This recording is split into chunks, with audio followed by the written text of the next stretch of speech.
Hello, this is Anna Pol with Pol Realty. Today, I have the privilege of having one of my great business partners, Katie Gutierrez, here with us. She is from Errez Interior Design, and she is going to talk to us about the trends, the current trends, previous trends. What she does, she usually takes our clients once they bought their dream home, and she works with them and does such an amazing job making sure that their house reflects their own lifestyle and personality. So here, please welcome Katie. Thank you so much for joining us today. I'm so happy to have you here with us. Thank you. I'm sure our followers are going to enjoy learning. The fun we're about to have. Oh my God, yes, yes. She is amazing. Thank you. So tell us what exactly you do and what do you think is coming and all the fun stuff. Yeah, so I have an interiors firm here in South Florida, in South Miami, actually. And we've been around for 15 years working with incredible clients, both in residential and commercial. We've done incredible work for Orange Theory Fitness and influential people all over South Florida. It's been such an honor to work on amazing projects with amazing people. And we do a particular way that we work with people that is able to get their home to feel like it's a real expression of who they are, a real place that they feel like they connect, which is more than just like buying a new house, right? It's like feeling like you've purchased this home that is there to inspire the way you want to live and inspire the best of who you want to be. So we call it biographical design. And it's quite literally what it sounds like. It's design based on biography. And so we take the time to get to know our clients' biographies and literally get to know, where were you born?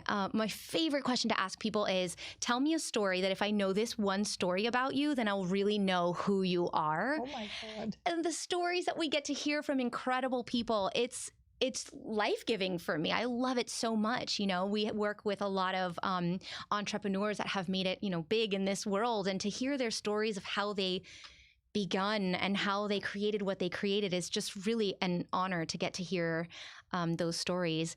And so then what we've done is taken the really key elements from a person's biography or a family's biography collectively and match those key stories and key memories and key things about the people that make them who they are. And we pair that with colors, we pair that with materials and patterns. And then that collectively becomes almost like the branding, like personal branding for the people, right? And then those colors, materials, and patterns get to be the foundation of everything that we design in that home comes back to that person's personal branding. And that's really how we make it feel like it's not only a house, but it's a home that they feel really helps them thrive in the life that they want to be living. They feel it like it's theirs. Imagine walking into a house that has all those memories, all those colors that bring you the best memories of your life. Exactly. That is incredible. Yeah, thank you. Incredible. So you know how when you buy a new house for the first time and the amazing Pol Realty hands you your keys and you get the keys and you open the door for the first time and you walk in and it's like, now what? So weird. It's like the weirdest feeling, right? It's like it's mine, but it doesn't feel like mine. And like, how do I turn on that light? And you're like trying all the light switches and like it really takes some intentionality to really make it feel like it's your home and not like you're living in somebody else's home. Absolutely. Absolutely. I love it. So other than that, like what trends do you see? I know that, we've had now it's like this huge modern trend. You see here in Pinecrest, everybody's tearing down those huge mansions from 1990s. And now they're building this gorgeous new modern home. So what do you see the trends in interior design? Because the house itself doesn't do much without all the interior design. It's true. And it's such a very important thing to talk about because with our clients, what we hear all the time is that they feel like they have this modern home and then it feels cold at the end of the day, right? Because we have these soaring high ceilings, we have big, large white walls, great big windows, which all sound great. And then there's a little bit of oh, but it feels cold and it doesn't feel cozy and warm. And there's something really interesting that's happening right now that we're seeing this modernist trend start to be falling by the wayside because people are realizing when they move in and they live there for a while that there is a little bit of that cold feeling, that there's the lack of cozy. Right. And so we're called in very often to, I don't want to say fix, I want to say like enhance these spaces so that they're warmed up. Right. And so there's a careful consideration that has to happen with that, right? Like, for example, a lot of our clients are feeling like, oh, they love these big open windows, right? That are like floor to ceiling, wall to wall windows, which are the light. Exactly. Yes. The light is great. Yes. And they're like, but how do we cover it? Because all the cars driving by, right? So there seems to be just this little bit of friction that's happening in the modernist world. Right. That's about that. It's like, we love the idea of it, but then actually living in it, there's a lot of complexities that are causing friction with lifestyle. And so we come in and we do a lot of things like being really careful with how we treat windows, right? We still want the lots of light to come into the room, beautiful quality to have natural light coming in, and how do we have privacy at the same time? So treating windows is very important in the work that we're doing. And also these large, big, expansive walls, right? Like, how do you treat a wall that's 2 stories high, gigantic, and white, right? There's a lot of sort of you don't want it to feel naked. You don't want it to feel exactly, and it feels cold. And a big expanse of white. Often, sometimes, people are like, it's a little hurtful to the eyes even, right? And so it's like, how do we warm it up? And so what we're seeing now is that although the modernism and in architectural style is great and beautiful and lots of people love it, we're now seeing the people start to realize, okay, how do we scale it down, warm it up? And so we're starting to see that the cold, modernist, minimalist trend is at the tail end now, because people have started to evolve and come into this, like, I want it more cozy. And so that's a lot of what we're seeing now in terms of the trends in the market is how do we now warm up the modernist trend that is now kind of falling by the wayside, but that the houses are still there and still being built and still, being purchased. And so now it's about modern, but much more warm. So we're starting to see a lot more wood come into play. We're starting to see a lot more color come into play because people are starting to realize also that the all white thing leaves people a little bit feeling cold at the end of the day and a little lacking of expression in their life. People want to have color sometimes, right? Because I've never, I'm wearing sequins, right? I've never met a human being that after I had an experience with them felt like, you know what, if I had one word to describe that person, it would be beige. Right? Like, it's very rare that we meet a person that we would describe them as like beige, That's my favorite color. Yeah. So people are starting to realize now that they want a little bit more self-expression in their home. And they're like, okay, the white all beige thing is kind of lacking in that direction. Right. And also, I think at least we see it, I'm sure you see it too, the people, also the demographic in Miami is changing a little bit since the pandemic, that so many people came here. I mean, we had a huge influx of people, not only from the United States, but also from all over the world. I mean, the houses here in Florida, 47% of the people that buy are foreign nationals. So you have people, it's very global now. And we have not only Floridians, but also New Yorkers and Californians, Texans from everywhere. So that also probably, how do you see that trend of, the demographic being so different? So your clientele is going to be different too. And they probably bring some other ideas that is not like maybe so minimalistic. I love that you brought this up because it is such a huge part of the texture of Miami, right? I mean, that's one thing I love about Miami. I'm 3rd generation Miami born, so You are an endangered species. I know. I'm a unicorn. I get it. I went to the same high school as my mom. Her childhood home is like a couple blocks away from my childhood home. Like, I'm like really from Miami. So I've had the unique experience and perspective to see Miami change over generations, and in the last, I'll say 20 years, it has changed incredibly. A lot because of the influx of people that we have from all over the world, like you said. And that's what I think is so amazing about Miami is this vibrancy and, excuse me, the amount of differences that we have in people, and it brings such a unique texture to this city in particular that is unlike anywhere else. And how I'm seeing that influence interior design is that people now, more than ever before, have a more sophisticated and more educated eye for the things that they're buying. They are way more educated of a consumer, right? Because they're able to access world-class art, world-class music, world-class food, world-class you name it, right? They have access to it. They've seen it. They've been there. They have the t-shirt, you know? And so when it comes to interior design, now it's like, yeah, I've seen there, been there, done that. And what's the thing that can most uniquely represent who I am? And so, again, I don't mean to knock modernism by any means, but what we're seeing now is that people are starting to come here and realize that modernism is almost become cookie cutter, wherein there's so much of it now that it seems like it's no longer feeling like it's this bespoke, custom, tailored suit to this person, but that it's almost feels like, you know, when you move into a development and all the houses are the same, right? You know, there's this lack of expression that people feel sometimes when they move into places like that, that they then strive for and yearn for, right? And so that's what we're seeing with all the people coming from all over the world. It's like, okay, we want to move here now and still want this home to feel like it's me and a unique expression of who I am, and to be, like I said, bespoke and custom made to them. So we're seeing a lot of personalization coming in now more than we used to.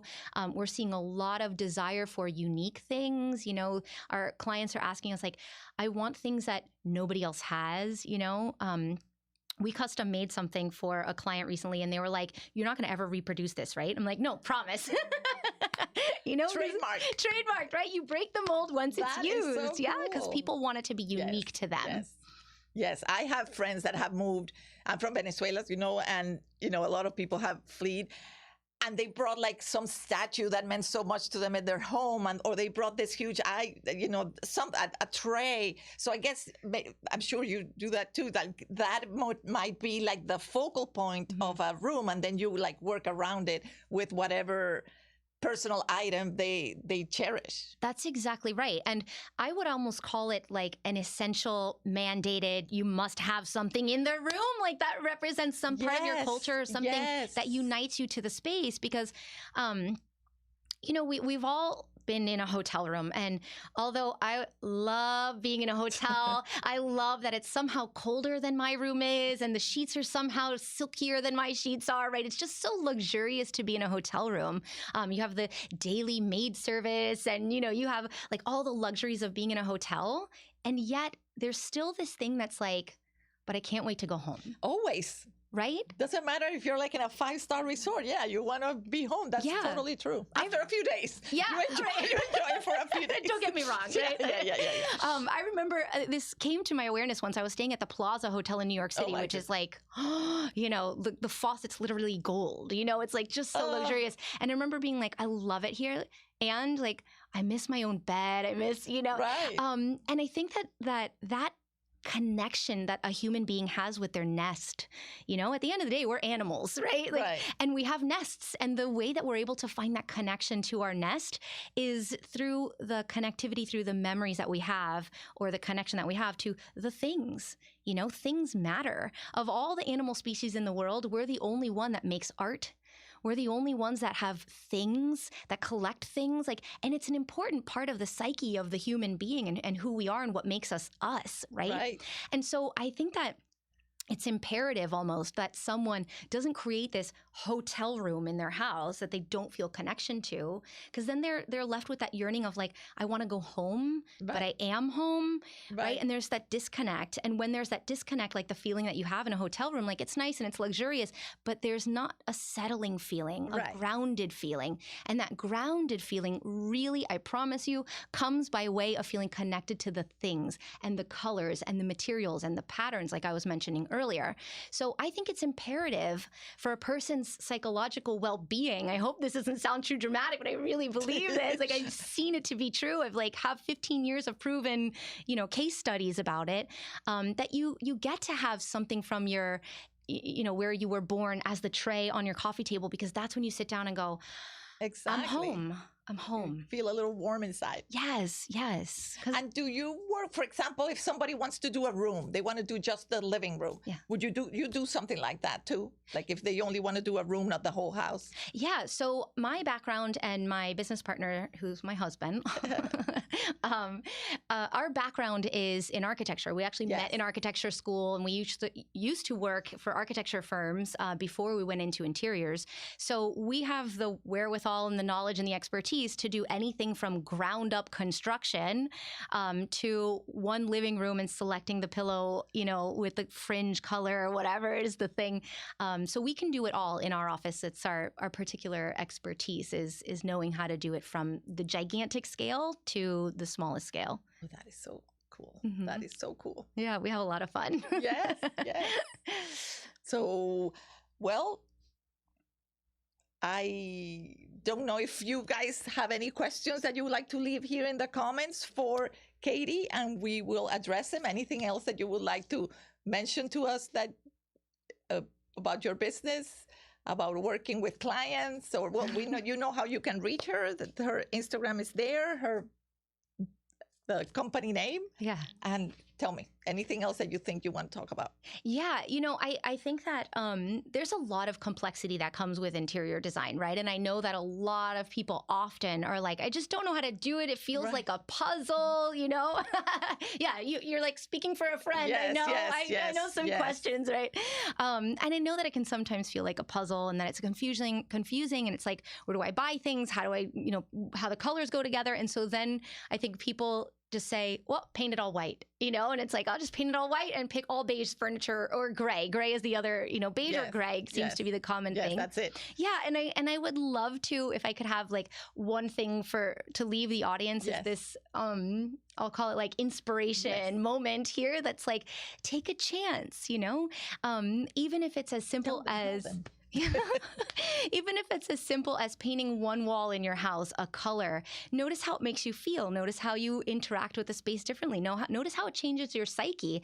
And if it's just paint, then what's the risk, right? There's a lot of reward with a little bit of risk. Yes. And so then it's worth it to play. It's worth it to experiment. And if you can't do it in your home, like where else in the world can you experiment and play with how you want to express yourself? And I think it's important to do so. So that's my inspiration moment for the day. That is true. That is true. See, at least start painting a wall, and then we'll see. Buy a cushion here and there. Of course, though, as an interior designer, I'm going to say, obviously, that hiring a professional, like you wouldn't do your own brain surgery, right? Like you wouldn't do hair. You wouldn't cut your own. Maybe some people do, right? But I definitely believe in the power of hiring a professional. Obviously, as a realtor, you would also agree, right? Like you can sell your home with like a sign that you buy from Home Depot and put that in the yard, or you can hire a professional who comes in and gets you the top dollar, avoids legal issues, avoids tax issues. And like, that's the expertise that you bring to your clients. And in the same way, I would say, if you do feel like interior design feels confusing, but you do have a desire for your home to be, the spark of joy in your life and the groundedness that you feel when you come home and the centering of your psyche and all the things, then definitely, obviously coming from me, I'm biased, but definitely consider pursuing professional help, whether that's me or anybody else. Yeah. No, and it's true. Like even this, we were talking about when you buy a home and you decorate it, but even when you're selling your home, sometimes I go to my clients' homes and, it's full of stuff and their own decorations that really don't match too much, and a lot of portraits of their kids. Even then, sometimes we bring our interior designers and decorators, because even when you're selling your home, you want your home to feel for the buyers like they can live there. And if it's full of your stuff, they are not going to feel like they can live there because they see that it's somebody else's thing. I'll add to that people can sense and taste and smell and feel good design. Oh, absolutely. Right? And so in the houses that we've worked on, they've sold for more per square foot than any other house in the neighborhood or in the building. Almost always, 100% of the time, the houses we've designed sell for more per square foot. And while we're not saying like, just make everything white and beige for resale value so that more people like it, it's like, let's customize it for you. And we do. And at the end of the day, it still seems to sell for more because people, again, talking about the global buyer that has a real sensitivity to high quality things, including the best of the world of design, right? They've traveled to Milan and to, all the places all over the world that teach people good design. They come back here and then expect that, right?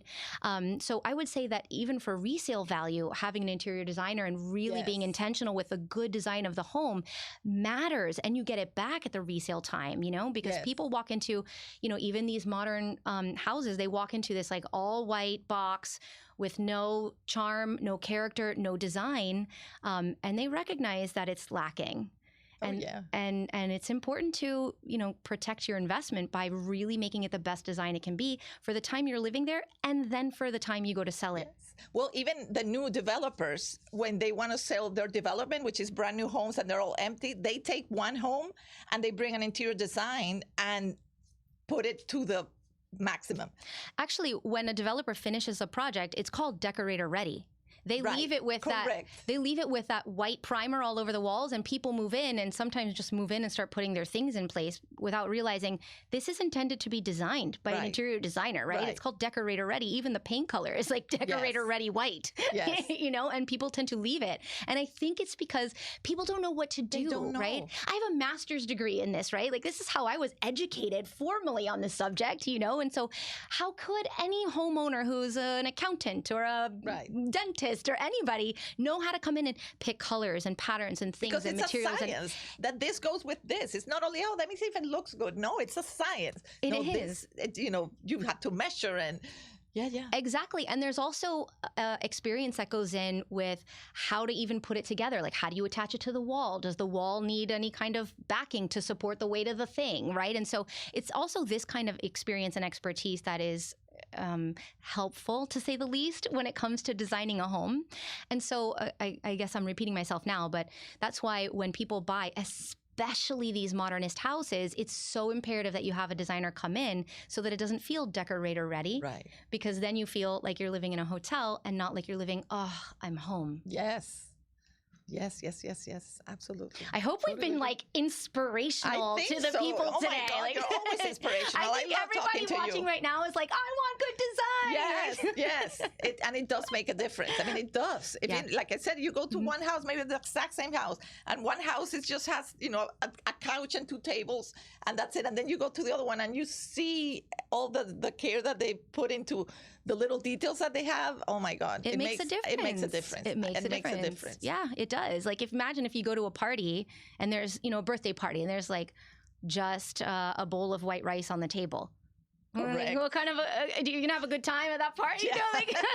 But imagine going to a party and there's like balloons and decorations and there's cake and there's chicken nuggets for the kids, and like it does something different to the vibe, and ultimately that does something very different to the experience. And if we're talking about home design, then we're talking about an experience that affects life, and that is not something that one should leave by you enjoy chance. it every day. Yeah, you enjoy it every day. When you go to your house and the house it's all messy and you go in and you're like, ooh. But when it's all perfectly and you see your things and that remind you of this time and that time, you get a sense of peace just coming into the house. And that's every day. It's every day. It's every day. And, the way I think of it is like, I'll make scrambled eggs on a Wednesday morning, let's say, and I'm standing at the stove. This happened yesterday, literally. And I was mixing, stirring the scrambled eggs in the pan. And I'm telling my son, like, oh, hey, you need to put your shoes on. And did you get your book bag ready? And meanwhile, I'm going like, what's the meeting I have today? And, I have to be there at 9, so I should leave by, okay. And, how good do those eggs come out? Like, they're edible, they're fine, but on a holiday, it is a whole different story. Level. It's a whole different story. The table is set with, a place setting for each person. You know how this goes, right? There's a placemat, there's a charger plate, and then the eggs that I make on a holiday, it's not even the same recipe. It's like an egg casserole and it has hash browns at the bottom. And there's like cheddar cheese on Extra top. special. And, and then my secret ingredient is I put a little mustard. You can write that down. Try a little bit of mustard in your scrambled eggs. It's so good. It's not even a different, it's a different recipe even, and the table is set for it and the experience is different. And it's not that my talent for egg making is different on Wednesday than it is on a holiday. It's that the intention I come to it with is different. And that's what I think, to leave the audience with something, again, like an inspirational moment with Katie. I feel like I should take my shoes off and put on a little sweater. Yes. But the inspiration I would hope to leave people with today is that you get to choose if your home is Wednesday morning eggs or if your home is holiday eggs. And really, it's a choice. It's a choice, and it takes intentionality. And so if you just move into your home and you put your things from the moving truck and you're living now, I would argue you're living in a sort of Wednesday morning eggs environment, which becomes a lot about what's the meeting I have, where the kids have to go, and that's robotic. That's it. Yeah. And that's one way to live. And I'm sure, it's fine for a lot of people. But I really want to encourage people to really live with holiday eggs intentionality, right? Wherein the home becomes that table setting. The home becomes the environment that cultivates in a family this feeling of meaningfulness. And I would imagine that anybody who wants to live a fruitful life has to be met with meaningfulness. Right? Any relationship, right? A relationship that has meaning is deeper, it feels better. A relationship that's devoid of that feels like Wednesday morning eggs is usually how you would describe a boss or a coworker that you don't really like that much, right? Just go with the flow, routine. Exactly. I think we're all adults here, right? Would you want to describe your sex life as meaningful and passionate, or do you want to describe it as basic, white and beige? Right? I know what I would pick, Right. So in the same way, just to close that point, in the same way, you get to be intentional about the landscape you're setting for your life in your home, and the home is the infrastructure for that to happen. And it takes intentionality. It doesn't happen by accident. You don't live in a house for 30 years and go, oh my God, look, it's designed well now. Right. Yes. No, absolutely. It doesn't happen by chance Exactly. either. So let me put these three things together and see if it works out. No, never. At least not to me. It's an art. Mm-hmm. And you go and have coffee every day and enjoy your coffee, and you feel good having your coffee. The same you would enjoy your house every day, coming into your house every day and having that feeling. That feeling of belonging, of I love the coffee reference because that's perfect. It's do you want a coffee that's drip coffee from your powder that you mix in your mug, or the Italian cappuccino with the perfect frothed milk, and there's a difference in how it affects your experience, and that experience, it affects, the underlying energetics that you have in your day. Of the rest of the day, absolutely. Mm-hmm. That's why those fancy coffee shops are so famous and so popular. Exactly. Because people just want to start their day in a good mood. Exactly. And that definitely makes you a good mood. And imagine being in a house completely beautifully decorated in your taste and with your things. It definitely has to make a difference in your day and everyday life. Exactly. Absolutely. I feel like everybody watching right now is yes,